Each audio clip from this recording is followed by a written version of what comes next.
Sveiki, aš esu Aurimas Vietrinas ir noriu pasidalinti labai gerą žinią. Į Lietuvą spalio 14 dieną atvyksta Brian Tracy.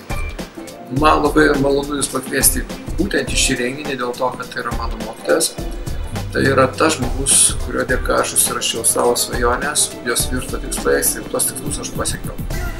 Ir maždaug prieš 20 metų pirmą kartą, kai buvau jo seminare Vengrijoje, man tai buvo didžiulė, sakykime, staigmena, nes aš nelabai ir tikėjau, tiesą sakant, aš taip užsirašiau kalėpę ir galvojau, čia visi tas sako, kaip gausi.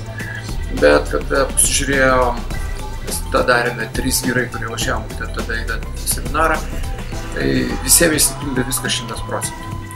Ir tai nepaslaptis, tai tiek Algirdas Karalius, tiek Darius Čiponis, tiek aš, tada viską užpildėm, ką norim, ko būti. Tada suėjom po kelių metų pasižiūrėti, viskas išsipildė. Tai norėčiau Jums pakviesti būtent dėl kelių priežasčių. Pirmas dalykas, tai Brian Tracy yra tas žmogus, kuris surenka visame pasaulyje sėkmės dėsnius, moka juos tai perteikti, kad sėdint pas jį, kažką užsirašai ten širdyje, o po to tai pradėti mintis. Spalio 14 dieną Jūs ateikite, pamatysite žmogų legendą, žmogų mokytoją, žmogų, kuris išmokė didžiulį kiekį sėkmės mokytojų. Tai linkiu, kad sėkmė po šių mokymų aplankyti ir Jūs.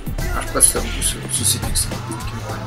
Confin pristato legendinis verslo ekspertas Brian Tracy vėl Lietuvoje su naujausia verslo lyderystės ir pardavimų programa. Jau spalio 14 dieną Vilniuje. Daugiau informacijos Brian Tracy Vilnius.lt. Partneriai. Radio stotis M1+.